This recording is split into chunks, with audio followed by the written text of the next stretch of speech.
টানা ভারী বৃষ্টিতে কক্সবাজারের উখিয়ার রোহিঙ্গা ক্যাম্পে পৃথক ৩টি পাহাড় ধসের ঘটনায় নারী ও শিশুসহ অন্তত ৮ জন নিহত হয়েছেন। আহত হয়েছেন আরও কয়েকজন।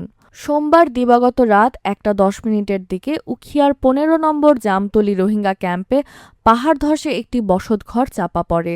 এতে নিহত হন মোহাম্মদ কামাল হোসাইন, তার স্ত্রী হুমায়রা বেগম এবং তাদের ৪ বছর বয়সী ছেলে আনাস।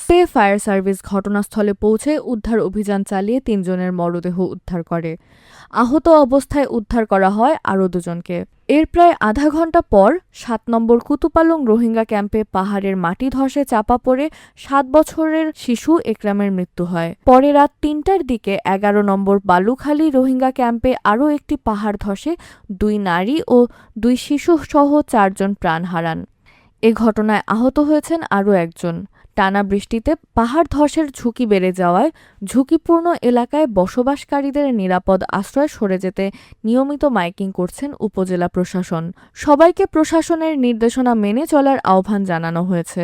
এদিকে আবহাওয়া অধিদপ্তর জানিয়েছে, কক্সবাজারে গত ২৪ ঘণ্টায় ১০০ মিলিমিটারের বেশি বৃষ্টিপাতের রেকর্ড করা হয়েছে। বঙ্গোপসাগরে অবস্থানরত সুস্পষ্ট লঘুচাপ ও সক্রিয় মৌসুমি বায়ুর প্রভাবে আগামী ২ দিনও ভারী থেকে অতি ভারী বৃষ্টিপাত অব্যাহত থাকতে পারে। ফলে পাহাড় ধসের ঝুঁকি এখনো কাটেনি।